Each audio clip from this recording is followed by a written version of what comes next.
Ambassador Helen Davies stood in the center of the great chamber, her hands clasped behind her back. Above her, 4 to 7 alien species sat in circular rows, looking down like judges passing sentence on a criminal. The chamber was enormous, built from some kind of crystal that caught the light and threw it back in cold, sharp angles. It was designed to make visitors feel small. Today, it was working. Helen had been a diplomat for 20 years. She had negotiated treaties, settled disputes, and represented Earth in 100 difficult conversations. But she had never felt quite like this, like a student called before the principal, knowing the decision was already made before she even opened her mouth. Admiral Marcus Thompson stood 3 steps behind her. His military uniform was pressed and perfect, his gray hair cut short, his face showing nothing. But Helen knew him well enough to see the tension in his shoulders. Marcus had told her 6 months ago that this day would come. She had called him paranoid. She owed him an apology. "The vote is called," announced the speaker.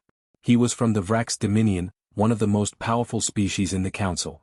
His voice came through a translator device, flat and emotionless. "All in favor of removing humanity from the Galactic Council." Lights began to glow across the chamber. One by one, they lit up like stars appearing at dusk. Helen counted them silently. 10, 20, 30, 40. 42 lights in total, burning steady and bright. Those opposed. 2 small lights flickered on. The Navali and the Dren, minor species that barely had a voice in council politics. Helen felt a small wave of gratitude toward them, even though their votes meant nothing. 3 abstentions, the speaker continued. "The decision is made. Humanity is expelled from the Galactic Council, effective immediately." Helen heard whispers ripple through the chamber. Some species sounded satisfied. Others sounded uncomfortable, like people watching someone get fired and knowing they might be next. Most sounded like they simply did not care. The speaker looked down at Helen. "You may collect your belongings and leave. Your ship has been cleared for departure." "May I speak?" Helen asked. Her voice echoed in the huge space. The speaker paused. For a moment, she thought he would refuse. Then he gestured with one of his 4 arms.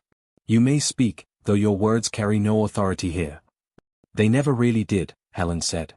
She kept her voice level, professional, but let an edge of steel creep in. "You say we expanded too aggressively. But we only settled on empty worlds that nobody claimed. You say we refused to share our technology. But you have never shared anything with us either. You say we are unpredictable and dangerous. What you really mean is that we do not bow down and follow orders like good little pets." "Careful, Ambassador," the speaker warned. Helen ignored him. "You think you are protecting the peace today. You think you are keeping the galaxy safe. But what you are really doing is teaching humanity a lesson. You are teaching us that cooperation means nothing. That rules only matter when you are strong enough to enforce them. That the only language this council truly understands is power." A large alien from the Vrax delegation leaned forward. His translator made his voice sound cold and mechanical. "Is that a threat, human?" Helen looked directly at him. "No. It is a prediction. You have 10 years to enjoy your decision. After that, we will see what history has to say about this day." She turned her back on the council, a deliberate insult in their culture, and walked toward the exit. Admiral Thompson fell into step beside her. "That went well," Marcus muttered under his breath. "Better than staying silent," Helen replied.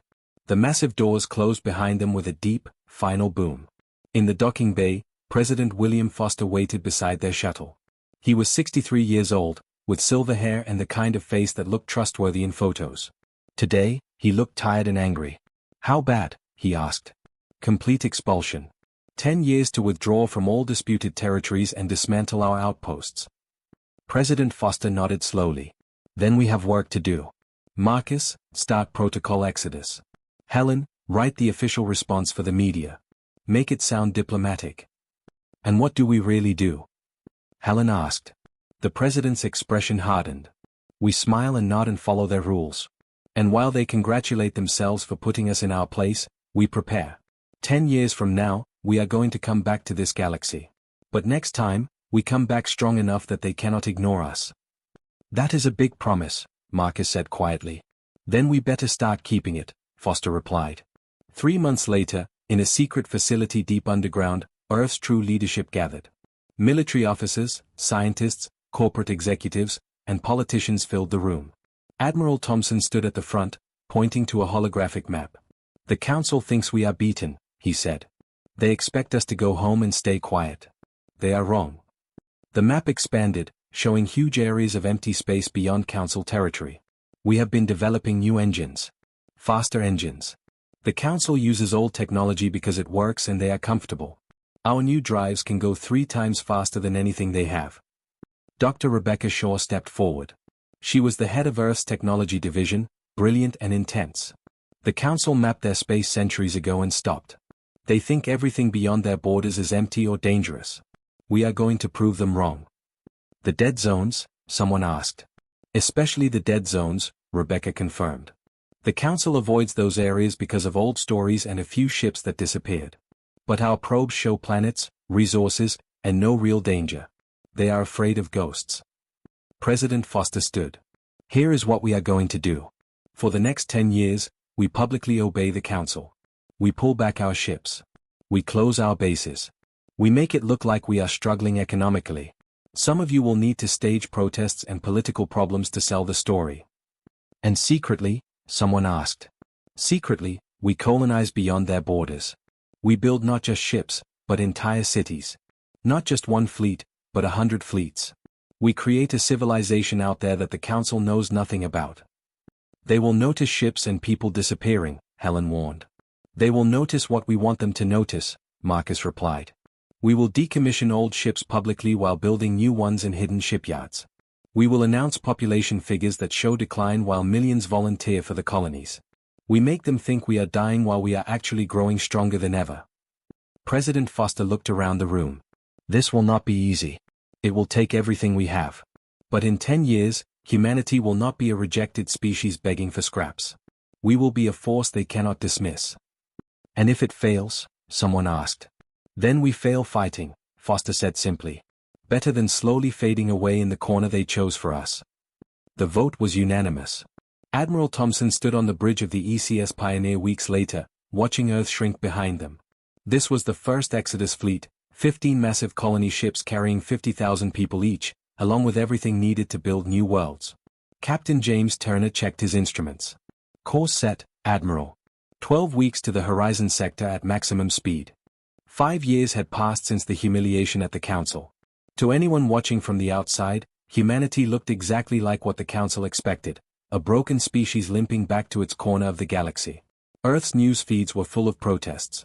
Economic reports showed declining trade. Politicians argued endlessly about budget cuts and military downsizing. 3 colonies officially closed, their populations supposedly returning to Earth. The Council's observers watched with satisfaction, filing reports that confirmed humanity was learning its lesson. They saw exactly what they were meant to see. In reality, those 3 colonies had not closed at all. Their populations had tripled. But the people arriving came on unmarked ships through routes the Council did not monitor. The protests on Earth were real, but they were protesting things that did not actually matter. The economic decline was carefully staged theater. Admiral Thompson stood in a command center that officially did not exist, buried 5 miles beneath the Pacific Ocean. Around him, holographic displays showed the truth the Council would never see. Status report, he said. Captain James Turner, promoted 3 times in 5 years, pulled up a star chart. We now have 78 operational colonies in the frontier regions. Total population is approaching 15 million. Food production is stable. Industrial output is ahead of schedule. And the Council? Still buying the story. Their last report said we are in terminal decline and pose no threat. James allowed himself a small smile. They actually used the word pathetic in the official assessment. Good. Let them think that. Marcus zoomed in on a region of the map marked in red. What about the dead zones? That is where it gets interesting, James replied.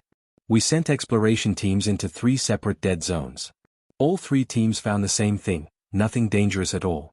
Just empty space with plenty of habitable planets. Then why does the Council fear them?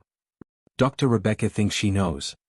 James switched the display to show ancient structures on a barren world. We found these on a planet in the outer dark region. Ruins. Very old. Possibly millions of years old. Marcus leaned forward. Precursors? Looks that way. The Council knows about them, but their records are restricted. We think the Council found these ruins centuries ago and it scared them. So they declared the whole region off limits and made up stories about it being dangerous. But it is not dangerous. It is just empty. Exactly. Which means we have an entire section of the galaxy that the Council will never enter, where we can build whatever we want. Marcus felt something he had not felt in years, real hope. How many colonies can we establish in the dead zones? As many as we want, sir. We are only limited by how fast we can build ships and recruit colonists. In a laboratory complex on Mars, Dr. Rebecca Shaw worked on the second part of humanity's plan. It was not enough to hide and build colonies. They needed to be stronger than the Council, and that meant better technology. She stood before a prototype engine that hummed with barely contained power. Around her, a team of engineers monitored dozens of instruments. Ready for test cycle 7, she announced. The engine spun up, faster and faster. The readings climbed beyond anything Council technology could achieve. Just as Rebecca was about to call for shutdown, the number stabilized. "We have it," she whispered. "We actually have it." Her assistant, Dr. Michael Chen, stared at the displays. "This is 4 times faster than our current drives. If we put this in a warship, we could outrun anything the Council has," Rebecca finished. "More importantly, we could outmaneuver them in battle. Speed is life in space combat." "The Council has not had a real war in 300 years, Michael pointed out. "They have gotten comfortable. And comfort breeds weakness." Rebecca smiled. "Start production. I want these engines in every ship we build from now on." On the colony world of New Plymouth, Governor Sarah Mitchell watched as construction drones built the foundation for a massive shipyard. New Plymouth was one of the newer colonies, only 2 years old, but already home to 500,000 people. The drones worked day and night, never tiring, building at a pace that would have been impossible using human labor alone. In 6 months, this shipyard would start producing warships. Not small patrol craft, but real warships with weapons and armor. "How many shipyards are we building total?" asked Colonel David Price, the military coordinator for the sector. 32, Sarah replied. "Scattered across different colonies. Each one will produce 10 ships per year once fully operational." David did the math in his head. That is over 300 ships per year. In 5 years, we could have a fleet of 1,500 vessels. That is the plan. And the Council will not know about a single one of them until we are ready to reveal ourselves. "They expelled us because they thought we were dangerous," David said quietly. "They have no idea what they actually created." Back on Earth, President Foster met with Ambassador Helen Davies in the same bunker where they had started this plan 5 years earlier. Helen looked older now, tired from maintaining the diplomatic fiction that humanity was cooperating. "The Council is getting suspicious," she said. "Not about the colonies, they still think we are beaten. But some of the smaller species are asking questions. They notice our trade is down but our resource consumption has not dropped at all. Can you manage it?" "For now. I blame it on stockpiling and poor economic planning. But William, we are running out of time. We only have 5 more years before the Council expects us to be fully withdrawn. After that, they might start paying closer attention." "Then we accelerate," Foster said. "Marcus reports we are ahead of schedule anyway. Rebecca has new engine designs that will make our ships faster than anything in the galaxy. We have 78 colonies and counting. In 5 years, we can double that." "And then what?" "We reveal ourselves and hope they do not just attack." "They will not attack," Foster said with certainty. "Because by then, attacking us will be too costly. We will not just have a fleet, Helen. We will have an empire. Hidden, yes, but an empire nonetheless." Helen shook her head in wonder. "When we started this, I thought it was desperation. Now I think it might actually work." "It has to work. Because the alternative is accepting that humanity will always be at the mercy of species who see us as children to be managed." In orbit around a planet called Haven's Gate, the first of the new warships completed its test flights. The ECS Defiance was not large by Council standards, but it was fast and packed with weapons that Earth's best engineers had designed. Captain Jennifer Walsh sat in the command chair, running through system checks. "All stations report ready. Weapons hot. Engines at full power. Take us out," she ordered.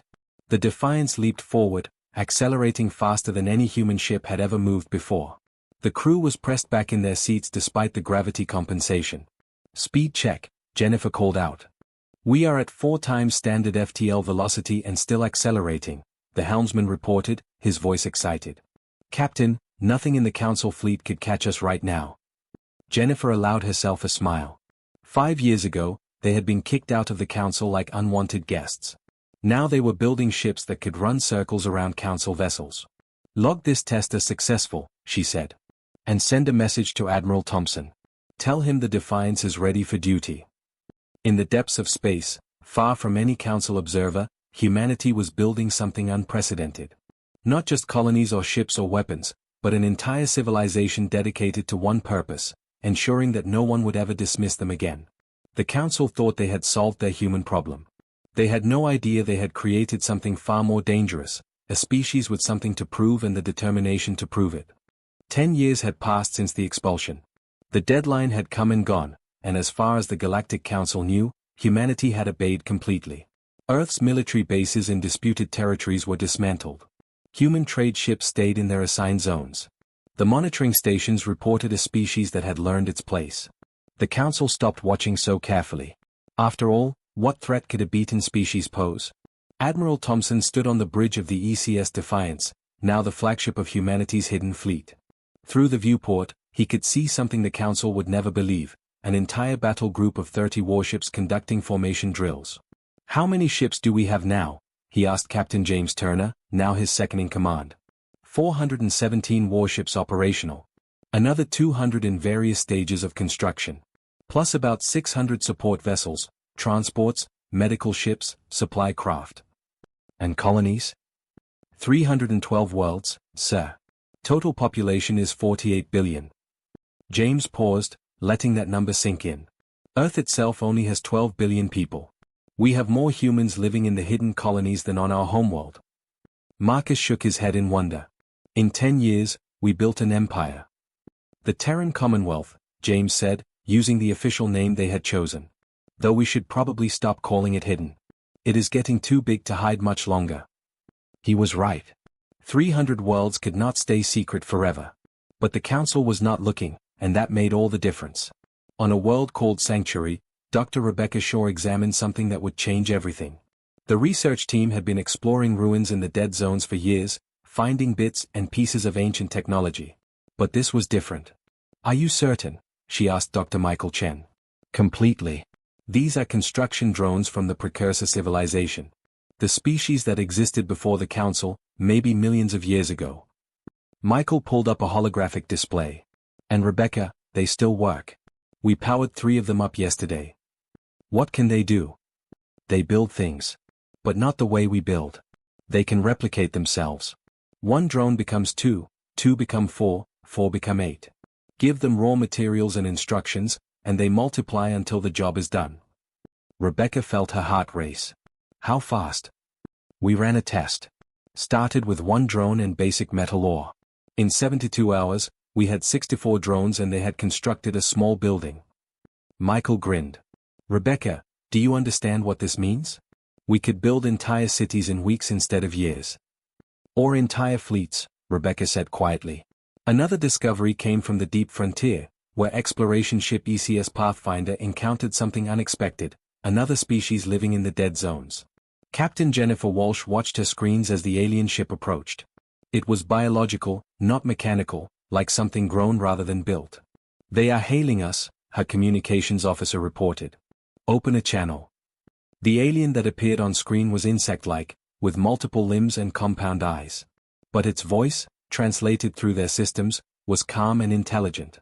"We are the Kython. You are human. We have observed your colonies. You hide from the Council, as we do." Jennifer chose her words carefully. "The Council expelled us. We found our own path. As did we, 400 cycles ago. The Council feared us because we think as one. They called us dangerous and drove us out." The Kython paused. "But you built an empire in 10 cycles. Impressive. We took 50 cycles to achieve less. Are you hostile?" "No. We propose friendship. Trade. Alliance. The Council is corrupt and weak. They exile those they fear rather than understanding them. Perhaps together, we exiled species can accomplish what they cannot." Jennifer immediately contacted Admiral Thompson. Within weeks, human diplomats met with Kython representatives.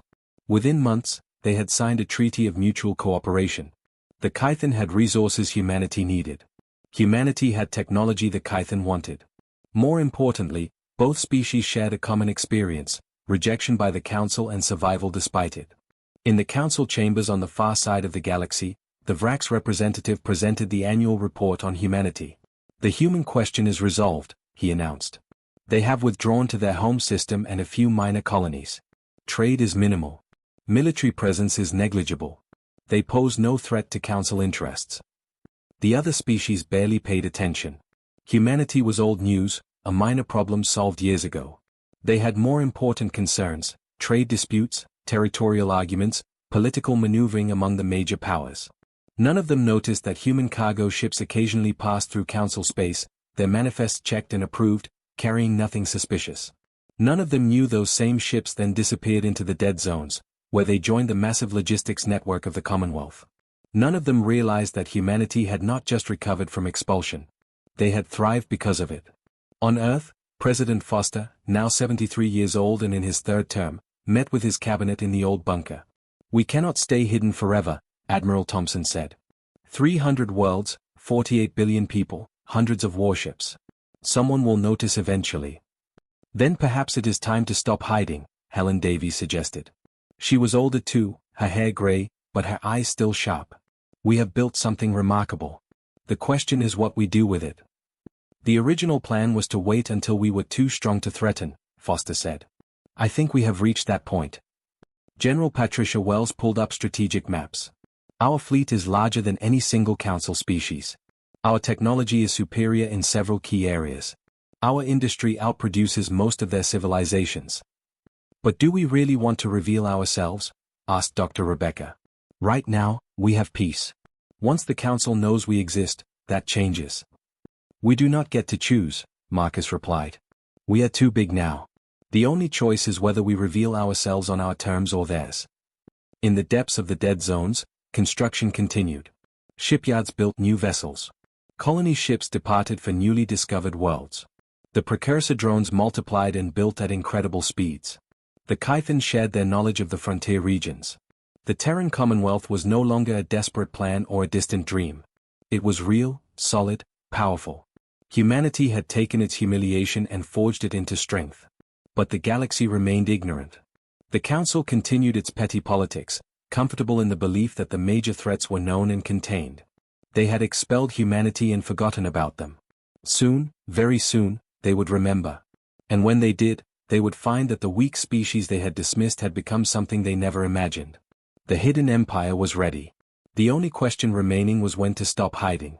Admiral Thompson looked at the fleet assembled before him, 400 warships representing 10 years of determination, innovation, and refusal to accept defeat. "The Council taught us that we could not trust them," he said quietly to James. "Now we teach them what happens when you underestimate humanity." The time for hiding was almost over. The first sign of trouble came from the outer regions of Council space, far from the political theaters where species argued over trade agreements and border disputes. The Vrax Dominion had grown tired of negotiation. They wanted expansion, and 3 smaller species stood in their way. Ambassador Helen Davies received the first distress call in her private quarters on Earth. The message was scrambled, sent through old channels that technically no longer existed between humanity and the Council. "Ambassador Davies, this is Ambassador Peter of the Navali. I know we have no official relationship anymore, but I must speak with you. The Vrax have attacked our colonies. The Council refuses to intervene. They say it is an internal political matter. 12 million Navali are dead. Please, if you can hear this, remember that my people voted against your expulsion. We need help." Helen played the message 3 times, her hands shaking. The Navali were one of only 2 species who had stood with humanity 10 years ago. Now they were dying, and the Council did nothing. She forwarded the message to President Foster immediately. Within hours, the Commonwealth leadership gathered in the command center. President Foster, now 74 and planning to retire next year, looked at the faces around him. Admiral Thompson, Captain James Turner, General Patricia Wells, Dr. Rebecca Shaw, and Helen herself. "Show them," Foster said quietly. Admiral Thompson pulled up tactical displays. Red zones showed Vrax military movements. 3 species territories were highlighted: the Navali, the Dren, and a third species called the Talwin. All 3 were small powers with minimal military capability. The Vraks launched simultaneous attacks 6 days ago, Marcus explained. Their fleets are hitting colony worlds, not military targets. They are trying to force surrender through fear. Casualties? Foster asked. Estimated 25 million dead across all 3 species. The Navali have lost half their fleet. The Dren are retreating to their homeworld. The Talwyn are already negotiating surrender. And the Council does nothing. Helen spoke up. I have been monitoring Council communications. The Vraks representative claims this is legitimate expansion into disputed territories. The majority of Council species are abstaining from involvement. The Kelthera Collective, which could stop this with one word, has declared it a natural evolution of political power. They are letting it happen, General Wells said, her voice disgusted. Because intervening would require effort and might upset the balance of power. President Foster was quiet for a long moment. Everyone in the room knew what he was thinking. They had spent 10 years building the Commonwealth for one purpose, to ensure humanity's survival and independence. Getting involved in council politics was not part of the plan. Sir, James said carefully, we could stay hidden. This is not our fight. The Navali voted against our expulsion, Helen said. When it meant nothing to them politically, when it could only hurt them, they stood with us. And if we help them, we reveal everything, Rebecca added. The council will know about the Commonwealth, about our fleet, about all of it. 10 years of secrecy ends. Foster looked at Marcus. Military assessment. Can we win? Against the Vraks alone? Absolutely. Our ships are faster, our weapons are more advanced, and we outnumber their invasion fleet 3-1. The question is what happens after. Once we reveal ourselves, the whole council will react. Would they unite against us? Marcus shook his head. Unlikely. The council is barely holding together as it is. More likely, some species will fear us, some will want to ally with us, and some will try to manipulate the situation to their advantage. It will be chaos. Foster turned to Helen. Diplomatic assessment. If we intervene, we gain 3 immediate allies. The Navali, Dren, and Talwyn will owe us their survival. Other small species will see us as protectors against the major powers. But the Vraks and their allies will see us as a threat. The Kelthera Collective will try to use the situation to their advantage. And if we do nothing? Helen met his eyes. Then we prove we are no better than the Council. We have the power to help, and we choose not to because it is inconvenient. The room fell silent. President Foster looked at each person in turn, reading their faces. He could see Marcus wanted to fight. The Admiral had waited 10 years for a chance to show what they had built. Helen wanted to help because it was right. General Wells was calculating odds and risks. Rebecca was worried about exposing their technology. My term ends in 6 months, Foster said finally. I had planned to retire, hand over leadership to someone younger, and live quietly knowing I helped save humanity from irrelevance. He smiled slightly. But I think retirement will have to wait. He stood, and everyone else stood with him. Admiral Thompson, prepare the fleet for combat operations. I want a battle group ready to move within 48 hours. Yes, sir. General Wells, prepare ground forces. If we are doing this, we do it properly. Understood. Helen, prepare a message. Not to the Council, to the entire galaxy. Let everyone know who we are and what we have become. What should the message say? The truth. That humanity was expelled from the Council for being too dangerous. That we survived and built something remarkable. And that we remember our friends. Foster's expression hardened. And we will protect them. 2 days later, the Commonwealth fleet emerged from the dead zones. 400 warships in perfect formation, moving faster than anything the Council had ever seen. They did not sneak or hide. They simply appeared in Navali space, between the Vraks invasion fleet and the Navali homeworld. The Vraks commander received a simple message. This is Admiral Marcus Thompson of the Terran Commonwealth. You are ordered to withdraw from Navali space immediately. You have 1 hour to comply. The Vraks commander laughed. The humans? We heard you were extinct. Your little fleet is brave but foolish. We outnumber you 5-1 in this sector. You have 59 minutes, Marcus replied calmly. The Vraks attacked. It was the last mistake their commander ever made. Commonwealth warships moved like nothing the Vraks had ever encountered. They were faster, more maneuverable, and their weapons tore through Vrak shields like they were not there. In 30 minutes, half the Vraks fleet was destroyed. The rest retreated in disorder. On the Navali homeworld, billions of people watched their skies as human ships drove away their attackers. Ambassador Peter, who had sent the desperate message to Helen, stood in his capital city as debris from destroyed Vrax ships burned up in the atmosphere like shooting stars. "They came," he whispered. "The humans actually came." Across the galaxy, every species with communication technology received the same message. It showed the Commonwealth flag, Earth and stars on a blue background. Helen's voice spoke in 100 languages. "I am Ambassador Helen Davies of the Terran Commonwealth. 10 years ago, humanity was expelled from the Galactic Council. You thought we disappeared. You were wrong. We built 300 worlds, raised 48 billion citizens, and created a fleet that answers to no one but ourselves. Today, we intervene to protect the Navali people because they stood with us when no one else would. This is who we are. Remember it." The war lasted 6 months, though calling it a war was generous. It was more like a series of lessons humanity taught to anyone who challenged them. The Vrax Dominion tried twice more to attack Commonwealth forces. Both times, they were crushed so completely that their military leadership requested emergency meetings to discuss terms. Admiral Thompson gave them simple terms: full withdrawal from Navali, Dren, and Talwyn territories, reparations for damages, and a formal apology. The Vrax had no choice but to accept.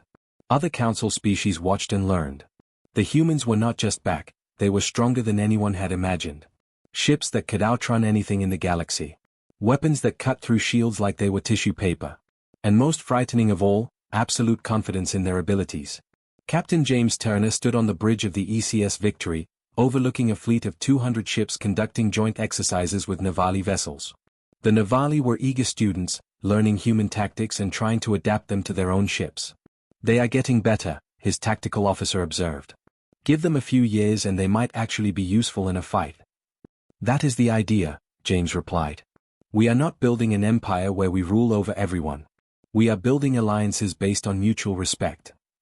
On the Navali homeworld, Ambassador Peter walked with Helen Davies through gardens that had nearly been destroyed by Vrax bombardment. They had been rebuilt, with a memorial at the center listing the names of those who died. "Your people saved us," Peter said quietly. "If you had not come, we would be extinct or enslaved by now." "You stood with us when it cost you everything," Helen replied. "We have long memories." The Council is in chaos. 7 species have formally requested to join the Commonwealth. The Vrax are broken. The smaller species no longer trust the major powers to protect them. Helen nodded. She had been monitoring the situation carefully. The Galactic Council, which had ruled for 800 years, was fracturing. Species were choosing sides, forming new alliances, questioning old assumptions.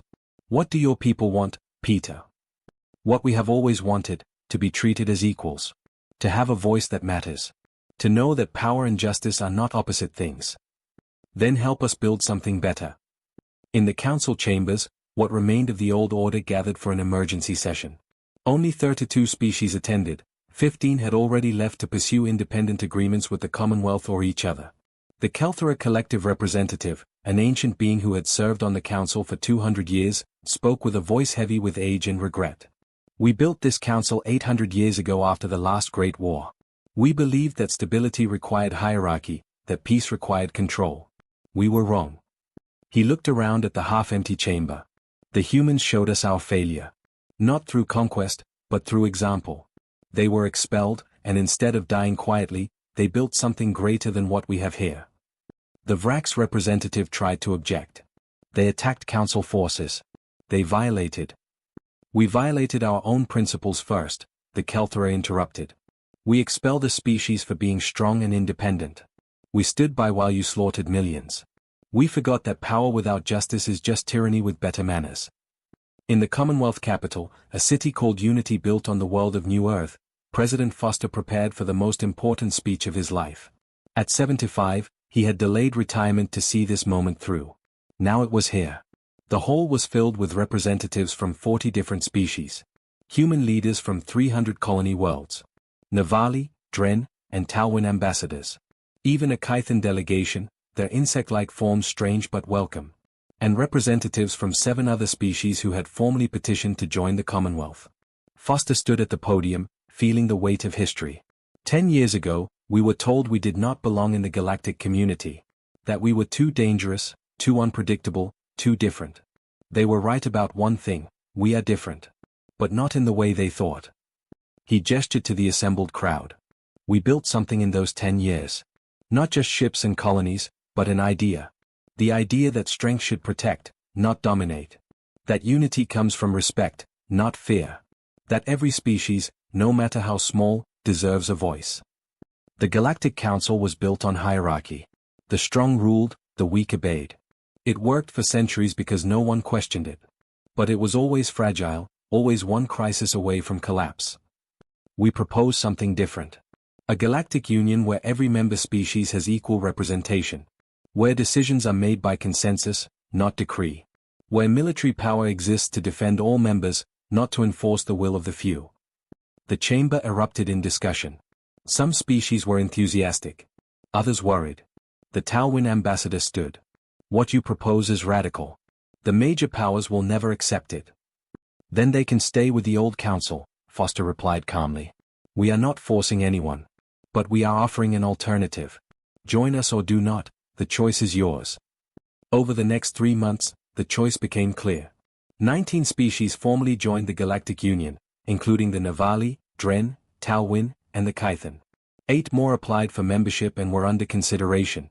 The Commonwealth itself reformed, with humans as one voice among many rather than the dominant power.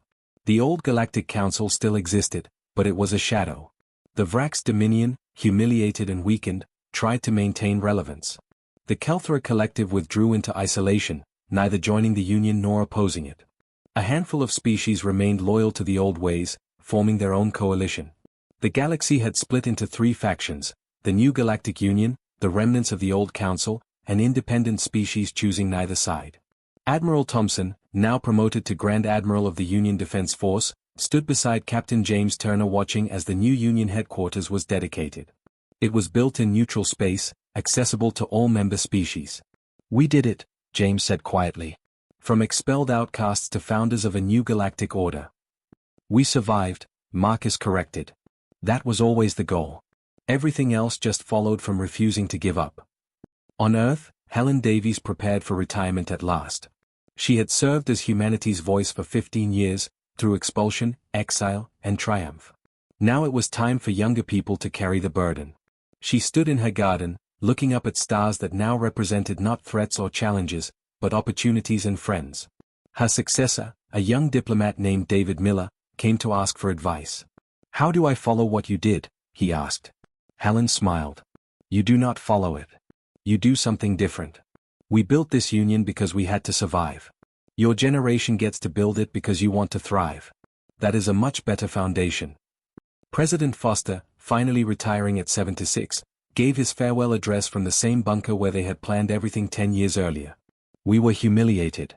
We were expelled. We were told we did not matter. And in response, we built not just a fleet, but an empire. Not an empire of conquest, but an empire of ideas, that strength serves justice, that power protects the weak, that every species deserves dignity. The Council thought they were punishing us. Instead, they freed us to become something better. And in doing so, they gave the galaxy a choice, cling to the old ways or embrace something new. Many chose new. And for them, and for us, the future is bright. 10 years after expulsion, humanity stood not as supplicants begging for acceptance, but as architects of a new galactic civilization. They had learned the hard way that justice and power must walk together, that strength without compassion is tyranny, but compassion without strength is meaningless. The galaxy had banished Earth, expecting humanity to fade into obscurity. Instead, they had built an empire, not of territory, but of principles. And that empire would endure long after the old council was forgotten.